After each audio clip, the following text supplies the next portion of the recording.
ان آیتوں سے متعلق دو باتیں اور قابل ذکر ہیں۔ ایک تو یہ کہ جب اللہ تبارک و تعالی نے عرب کے لوگوں کو یہ چیلنج دیا کہ قرآن جیسی ایک صورت ہی بنا کر لاؤ، تو اس میں ساتھ ہی یہ بھی فرمایا تھا کہ اپنے حمایتیوں کو بھی تم بلا لو۔ حمایتیوں کا ایک مطلب تو جیسا میں نے پہلے عرض کیا، وہ بڑے بڑے نامور شاعر، ادباء اور خطباء تھے جو عربوں کے اجتماعات میں، ان کے میلے و ٹھیلوں میں فی البدیع اشعار کہنے کے ماہر تھے اور بڑے بڑے قصیدے کہا کرتے تھے۔ انہی کے کہے ہوئے قصیدے کعبے کے اندر لٹکے ہوئے تھے جو سب معلقات کہلاتے تھے۔ تو ایک تو حمایتیوں سے مراد وہ، اور ساتھ ہی اس میں ایک اور پہلو بھی ہے کہ لفظ استعمال فرمایا کہ اللہ کے سوا اپنے جتنے بھی حمایتی ہیں ان کو بلا لو۔ تو اللہ کے سوا کہہ کر اس بات کی طرف اشارہ فرمایا جا رہا ہے کہ تم اللہ کے ساتھ جن بتوں کو شریک ٹھہراتے ہو، جن دیوتاؤں کو اپنا معبود مانتے ہو، جن کی پرستش کرتے ہو، اور جن کی تردید کے لیے قرآن نازل ہو رہا ہے کہ ان کی کوئی حقیقت نہیں ہے، اگر ان میں کوئی جان ہے، اگر ان کے اندر کوئی سچائی ہے، اگر وہ واقعتاً خدائی کے مستحق ہیں، تو ان کی تردید میں اتنا زبردست کلام آ رہا ہے تو وہی ایک جملہ بول دیں، وہی ایک صورت ایسی بنا کر دکھا دیں کہ ہمارے بارے میں جو باتیں کی جا رہی ہیں وہ غلط ہے، تو اللہ کے سوا ان کو بلا کے دکھاؤ۔ تو اشارہ ایک طرف ان کے اس چیلنج کی تکمیل کا بھی ہے، اور ساتھ ساتھ ان کے جو شرک کے دعوے ہیں ان کی تردید بھی اس میں پائی جا رہی ہے۔ دوسری بات اس دوسری آیت میں یہ ہے کہ اللہ تبارک و تعالی نے فرمایا کہ اگر تم نہ کر سکو اور ہرگز نہ کر سکو گے، فَإِن لَّمْ تَفْعَلُوا وَلَن تَفْعَلُوا، پیشن گوئی بھی ہے کہ کر نہیں سکو گے، ہرگز نہیں کر سکو گے، تو پھر ساتھ میں پھر دھمکی بھی ہے، فَاتَّقُوا النَّارَ الَّتِي وَقُودُهَا النَّاسُ وَالْحِجَارَةُ، اس آگ سے ڈرو جس کا ایندھن انسان اور پتھر ہوں گے۔ انسان کے ایندھن ہونے کا مطلب تو سمجھ میں آ رہا ہے کہ مراد یہ ہے کہ جو لوگ حق کی بات کو نہیں تسلیم کریں گے اور حق کو واضح ہونے کے باوجود نہیں مانیں گے تو ان کو آخرت میں آگ کی سزا دی جائے گی۔ لیکن پتھروں کے ایندھن ہونے کا کیا مطلب ہے؟ تو اس کا مطلب یہ ہے کہ جن پتھروں کو انہوں نے بت بنا کر اپنا معبود بنایا ہوا ہے اور دن رات ان کی پوجا کرتے ہیں، اپنی مرادیں ان سے مانگتے ہیں، ان کو مشکل کشا اور حاجت روا سمجھتے ہیں، ان کو اس جہنم میں ڈالا جائے گا اور وہ جہنم کا ایندھن بنیں گے۔ اس وجہ سے نہیں کہ یہ ان کی خود کوئی خطا تھی، خود کوئی گناہ تھا، کیونکہ انہوں نے تو نہیں کہا تھا کہ ہمیں بت بنا کر ہمیں پوجا کرو، یہ ان لوگوں نے اپنی طرف سے گھڑ لیا تھا، لیکن اللہ تبارک و تعالیٰ ان بتوں کو آگ میں ڈال کر یہ عبرت کا منظر دکھائیں گے کہ یہ ہیں وہ دیوتا جن کو تم نے اللہ تبارک و تعالیٰ کا شریک بنا کر حاجت روا اور مشکل کشا قرار دیا ہوا تھا، آج دیکھو کہ یہ آگ میں پڑے ہوئے ہیں اور ان کو بھی کوئی بچانے والا نہیں ہے۔ تو یہ محض ان کی بے بسی اور ان کی مشرکین کی بے بصیرتی کو واضح کرنے کے لیے ان کو آگ میں ڈالا جائے گا، اور ظاہر بات ہے کہ چونکہ مقصود ان کو سزا دینا نہیں ہے بلکہ کافروں کی بیوقوفی کو واضح کرنا ہے، اس لیے بظاہر ان پتھروں کو اس آگ میں پڑنے کی وجہ سے کوئی تکلیف نہیں ہوگی، ان کو کوئی عذاب بظاہر راست نہیں ہوگا۔ یہ دو آیتیں جیسا میں نے عرض کیا اسلام کے دو دوسرے عقیدے رسالت سے متعلق تھیں۔ اب تیسرے عقیدے کا آگے مختصر بیان آ رہا ہے، اور وہ ہے عقیدہ آخرت، یعنی اللہ تبارک و تعالی نے یہ کائنات اس لیے بنائی ہے تاکہ یہاں پر آنے کے بعد انسان اللہ تعالیٰ کی بندگی کرے، جیسا کہ تفصیل سے آگے آنے والا ہے، اور بندگی کے میں براہ راست پرستش بھی داخل ہے اور اللہ تعالیٰ کی اطاعت کا ہر کام داخل ہے، اس کے لیے انسان کو بھیجا گیا ہے۔ تو یہ آزمائش ہے اس کے لیے کہ وہ کس حد تک اللہ تعالیٰ کے احکام کی پیروی کرتا ہے اور کس حد تک اس سے روگردانی کرتا ہے۔ اور جب یہ بات ہے تو اس سے قدرتی طور پر یہ نتیجہ نکلتا ہے کہ کوئی ایسا وقت ہونا چاہیے جس میں جو اچھا کام کرنے والے ہیں ان کو ان کے اچھے کام کا صلہ دیا جائے، انعام دیا جائے، اور جنہوں نے برا کام کیا ہے، بدیاں کی ہیں، بدعنوانیاں کی ہیں، معصیتوں کا ارتکاب کیا ہے، گناہوں کا ارتکاب کیا ہے، لوگوں پر ظلم ڈھائے ہیں، ایسے لوگوں کو سزا بھی ملنی چاہیے۔ تو اس جزا اور سزا کے لیے اللہ تبارک و تعالی نے آخرت پیدا فرمائی ہے۔ یہ دنیا کی زندگی جب ختم ہو جائے گی تو اس کے بعد آخرت کا عالم شروع ہوگا، جو ابدی ہے، سرمدی ہے، کبھی ختم ہونے والا نہیں ہے۔ یہ ایک بہت اہم عقیدہ ہے آخرت کا، اور قرآن کریم نے اپنی بہت سی صورتوں میں اس کے دلائل بھی بیان فرمائے ہیں، اور اس کو یہ بھی بتایا ہے کہ یہ اس کے بغیر اس کائنات کا وجود ہی بابس اور بیکار ہے۔ اگر آخرت کا تصور نہ ہو تو سارے کائنات کا تصور ہی بیکار ہو جاتا ہے۔ اور یہی عقیدہ آخرت ہے جو انسان کے دل پر پہرے بٹھاتا ہے، اور اس کے ذہن میں یہ بات رکھتا ہے کہ میں جو کام کرنے جا رہا ہوں ایک دن مجھے اس کا حساب بھی دینا ہوگا، اور اس کا بدلہ بھی مجھے آخرت میں ملے گا۔ اس کے وجہ سے اگر عقیدہ آخرت دل میں جمع ہوا ہو اور بیٹھا ہوا ہو تو یہ انسان گناہوں سے بچنے کی کوشش کرتا ہے، دوسروں پر ظلم ڈھانے کی جو جذبات ہوتے ہیں ان کو کچلنے کی کوشش کرتا ہے، دوسروں کے ساتھ انصاف کرتا ہے، اور دیانت اور امانت کا مظاہرہ کرتا ہے۔ اس لیے اس عقیدے کی بڑی اہمیت ہے۔ چنانچہ اس تیسری آیت میں اللہ تبارک و تعالی نے اس عقیدے کا بیان فرمایا ہے، اور اس عقیدے کی بیان میں اہل ایمان اور عمل صالح کرنے والوں کو پیشین گوئی کے طور پر خوشخبری دی ہے۔ وہ آیت میں تلاوت کرتا ہوں اور اس کا ترجمہ اور اس کے بعد اس کی مختصر سی تشریح انشاءاللہ۔ وَبَشِّرِ الَّذِينَ آمَنُوا وَعَمِلُوا الصَّالِحَاتِ أَنَّ لَهُمْ جَنَّاتٍ تَجْرِي مِن تَحْتِهَا الْأَنْهَارُ كُلَّمَا رُزِقُوا مِنْهَا مِن ثَمَرَةٍ رِزْقًا قَالُوا هَذَا الَّذِي رُزِقْنَا مِن قَبْلُ وَأُتُوا بِهِ مُتَشَابِهًا وَلَهُمْ فِيهَا أَزْوَاجٌ مُطَهَّرَةٌ وَهُمْ فِيهَا خَالِدُونَ۔ اور جو لوگ ایمان لائے ہیں اور انہوں نے نیک عمل کیے ہیں ان کو خوشخبری دے دو کہ ان کے لیے ایسے باغات تیار ہیں جن کے نیچے نہریں بہتی ہوں گی۔ جب کبھی ان کو ان باغات میں سے کوئی پھل رزق کے طور پر دیا جائے گا تو وہ کہیں گے یہ تو وہی ہے جو ہمیں پہلے بھی دیا گیا تھا، اور انہیں وہ رزق ایسا ہی دیا جائے گا جو دیکھنے میں ملتا جلتا ہوگا، اور ان کے لیے وہاں پاکیزہ بیویاں ہوں گی، اور وہ ان باغات میں ہمیشہ ہمیشہ رہیں گے۔ یہاں اللہ تبارک و تعالی نے اہل ایمان کو جو اسلام کے تمام بنیادی عقائد پر دل و جان سے یقین رکھتے ہیں اور جو عمل صالح کرتے ہیں، نیک عمل کرتے ہیں، ان کے بارے میں نبی کریم سرور دو عالم صلی اللہ علیہ وسلم کو یہ ہدایت دی ہے کہ آپ ان کو خوشخبری سنائیں، اس بات کی خوشخبری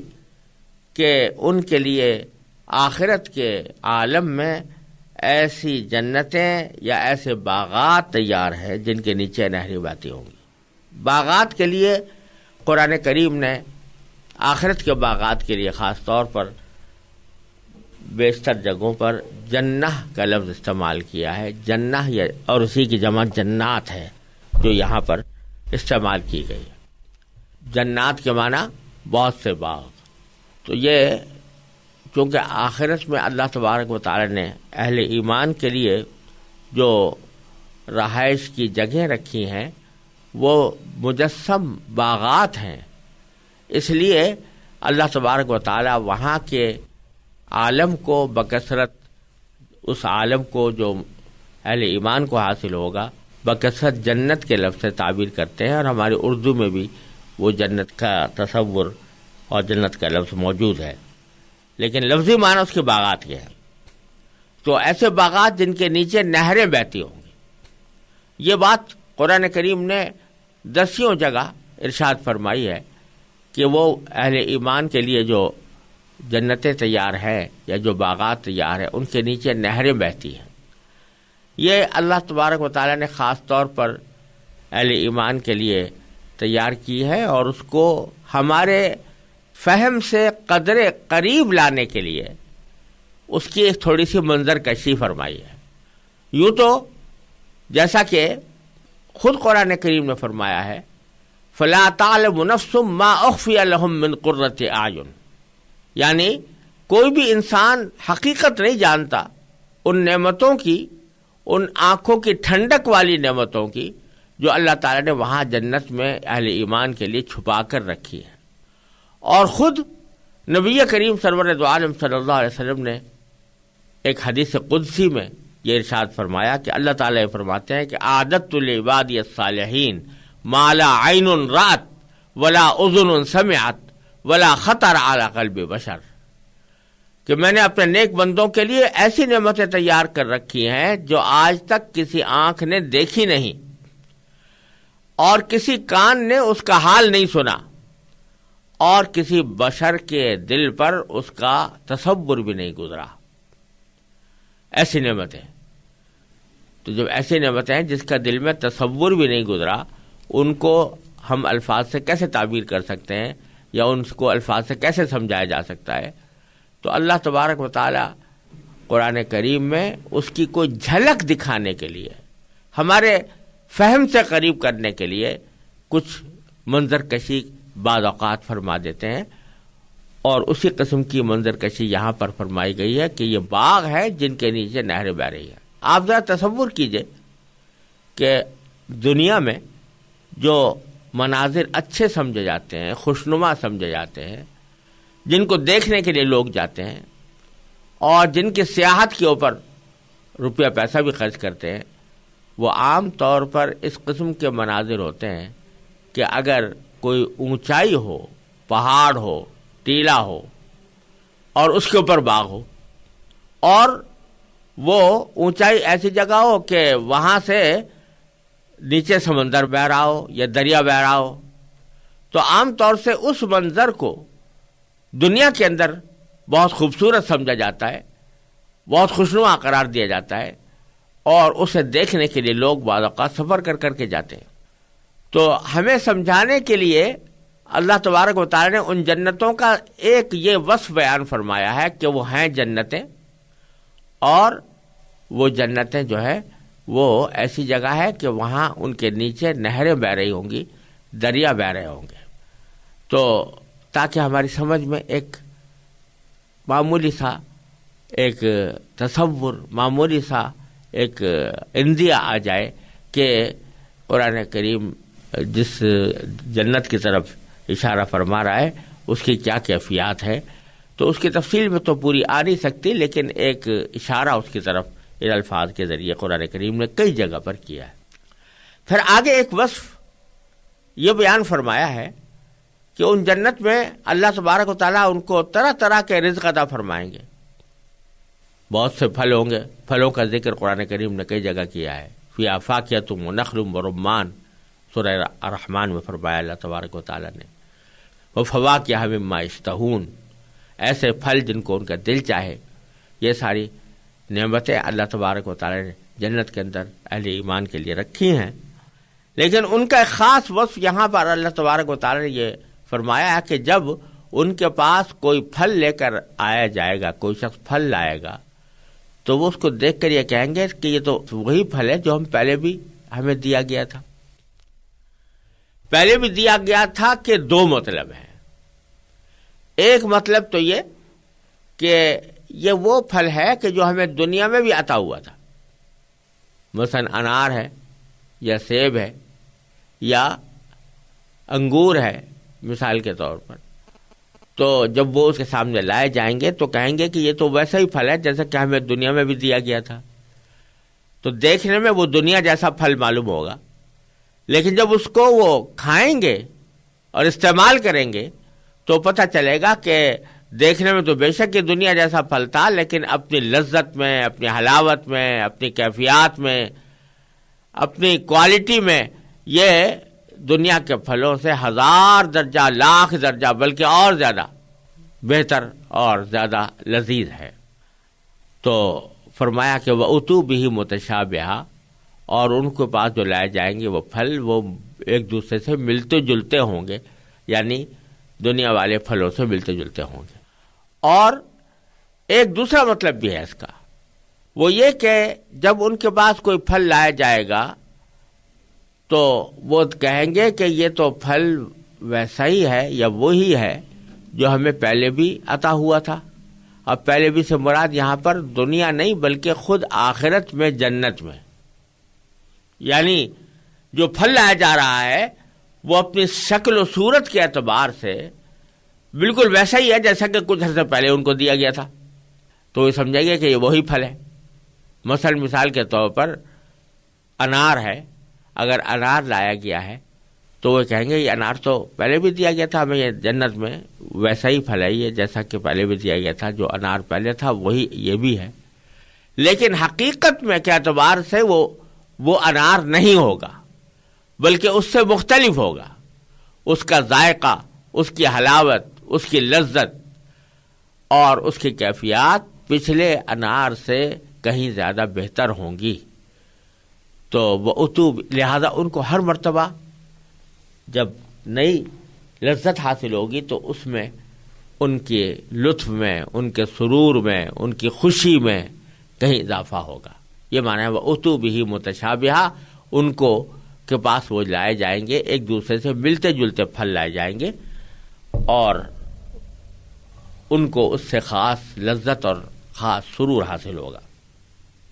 پھر اس نعمت کا، جنت کی نعمتوں کا ذکر کرتے ہوئے ایک اور نعمت یہ بیان فرمائی کہ وَلَهُمْ فِيهَا أَزْوَاجٌ مُطَهَّرَةٌ، ان کے لیے وہاں پاکیزہ بیویاں ہوں گی. اہل جنت کے لیے پاکیزہ بیویاں ہوں گی. پاکیزہ بیویاں ہونے کے معنی یہ ہے کہ ان کے اندر کسی بھی وقت میں کوئی گندگی یا کوئی نجاست کا احتمال نہیں ہوگا. دنیا میں خواتین کے اوپر ایسے زمانے آتے ہیں کہ جو ناپاکی کے دور کہلاتے ہیں، اس میں نماز پڑھنا بھی ان کے لیے جائز نہیں ہوتا، ان میں روزہ رکھنا بھی جائز نہیں ہوتا، اور جب ان سے فراغت ہوتی ہے تو مکمل غسل کرنا پڑتا ہے. تو اس قسم کے عوارض وہاں کی خواتین کو نہیں ہوں گے، اور وہاں کی جو خواتین ہیں وہ اس قسم کی گندگیوں سے پاک ہوں گی. اور جیسے بعض احادیث میں آتا ہے کہ جو مرد ہوں یا عورت، ان کے جسم سے جو دنیا میں نجاستیں نکلتی ہیں، آخرت میں وہ نجاستیں نہیں ہوں گی، بلکہ ان کی کیفیات بدل جائیں گی. اور اللہ تعالی جانتا ہے کہ وہ کس طرح اپنے بندوں کی وہاں پر تربیت فرما دیں گے کہ ان کے جسم خوشبوؤں سے مہکتے ہوئے ہوں گے اور ان کو بدبو کا، نجاست کا، گندگی کا کوئی شائبہ اٹھانا نہیں پڑے گا. تو یہی صورت ان خواتین کی بھی ہے جن کو اہل جنت کے لیے ازواج یا ان کے بیویاں قرار دیا گیا ہے. لہم فیہا ازواج مطہرہ. اور پھر سب سے بڑی نعمت یہ کہ وہم فیہا خالدون، کہ وہ اس میں ہمیشہ رہیں گے. انسان کو کتنی بھی بڑی نعمت میسر آ جائے، لیکن اگر یہ کھٹکا لگا ہوا ہے کہ کس وقت نکل جائے گی، یہ جاتی رہے گی، تو اس کی لذت کا کمال حاصل نہیں ہوتا، کامل لذت حاصل نہیں ہوتی. اگر آپ کو ایک بہت شاندار بنگلہ مل گیا ہے رہائش کے لیے، لیکن یہ پتہ ہے کہ کہ چند مہینوں کے بعد مجھ سے خالی کرا لیا جائے گا، تو چاہے وہ چند مہینے آپ کتنے ہی آرام سے گزاریں، لیکن ایک کھٹکا جو دل میں لگا ہوا ہے کہ ایک وقت مجھے یہ خالی کرنا پڑے گا اور مجھے یہ نعمت حاصل نہیں رہے گی، اس کی وجہ سے جو موجودہ لذت اور حلاوت ہے وہ بھی پھیکی پڑ جاتی ہے۔ تو جب یہ پتا ہو کہ یہ نعمتیں جو میرے پاس موجود ہے یہ ہمیشہ رہیں گی، یہ کبھی ختم نہیں ہوں گی، تو اس سے ان لذتوں اور ان نعمتوں کے اندر ایک عجیب سرور پیدا ہوگا، اور یہ ہوگا کہ اس کا کمال حاصل ہوگا۔ دنیا میں ہمیں کسی بھی لذت اور کسی بھی حلاوت کا کمال حاصل نہیں ہوتا، کامل لذت حلاوت حاصل نہیں ہوتی، کیونکہ ہر لذت کے ساتھ کسی نہ کسی اندیشہ کا کانٹا چبھا ہوتا ہے، وہاں یہ اندیشہ ہی نہیں، تو اس واسطے اس کی لذت بڑی کامل ہوگی۔ چنانچہ ایک جگہ سورہ صافات میں اللہ تبارک و تعالیٰ نے ایک جنتی کا حال ذکر کرتے ہوئے فرمایا ہے کہ وہ جب وہاں پہنچے گا اور وہاں کی نعمتیں دیکھے گا تو ایک طرح سے خوشی سے چیختا ہوا کہے گا کہ افما نحن بمیتین الا الموتۃ الاولی، کہ کیا اب ہمیں موت نہیں آئے گی؟ کیا جو پہلی موت آ چکی ہے اس کے سوا ہمیں اب کوئی اور موت آنے والی نہیں ہے؟ یعنی وہ خوشی سے چیختا ہوا یہ کہے گا کہ اللہ تعالیٰ نے کتنی بڑی نعمت یہ دی ہے کہ نعمتیں بھی ہیں اور نعمتوں کے ساتھ یہ اطمینان بھی ہے کہ اب ہمیں کوئی دوبارہ موت آنے والی نہیں ہے، ہماری زندگی ہمیشہ کی رہے گی اور یہ نعمتیں بھی ہمیں ہمیشہ ملتی رہیں گی۔ تو اس طرح اللہ تبارک و تعالیٰ نے یہ عالم اہل ایمان کے لیے اتنا آرام کا، اتنے راحت کا، اتنے سکون کا اور اتنی پائیدار لذتوں کا بنایا ہے کہ اللہ تبارک و تعالیٰ نے اسی کو دوسری جگہ فرمایا کہ وَفِي ذَلِكَ فَلْيَتَنَافَسِ الْمُتَنَافِسُونَ۔ اس عالم کی اس کیفیت کو حاصل کرنے کے لیے لوگوں کو ایک دوسرے سے آگے بڑھ چڑھ کر حصہ لینا چاہیے۔ اللہ تبارک و تعالیٰ اپنے فضل و کرم سے ہمیں اپنے اعمال کے ذریعے اللہ تبارک و تعالیٰ کو راضی کر کے اس جنت کا مستحق بنانے کی کوشش کرنے کی توفیق عطا فرمائے۔